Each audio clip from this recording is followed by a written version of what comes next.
सांप के जहर का इलाज मौजूद है, कड़वे बोल का इलाज मौजूद कोई नहीं है। तो इन सब मस्तूरात से आपसे अपने आप से कहता हूँ, हम अपनी ज़बान के बोल को मीठा कर लें, ख़ास तौर पर रिश्तों के आगे, माँ बाप के आगे, बीवी के आगे, बीवी खामिंद के आगे, औलाद माँ बाप के सामने, माँ बाप औलाद के सामने।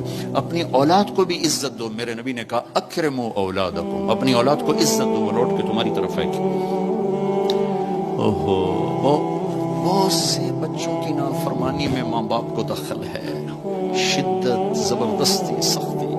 मेरे नबी अपनी बेटी फातिमा को क्या इज्जत देते थे? आप तशरीफ फरमा दो, बैठे हो बस फातिमा कमरे में, घर में तशरीफ लाती है, मैं बाप हूं, मैं बैठा हूं, बैठा रहना चाहिए, लेकिन आप यूं खड़े होते, आप खड़े होते, फातिमा दाखिल हुई, आप खड़े होते, वहीं नहीं खड़े होते, आगे बढ़ते थे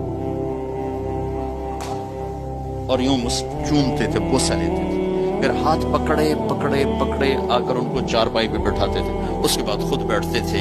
ये मेरे नबी ने औलाद को इज्जत दे के देखा। हम तो औलाद को अपनी मिल्कियत समझ के रगड़ा दे देते हैं, वो बागी हो जाते हैं।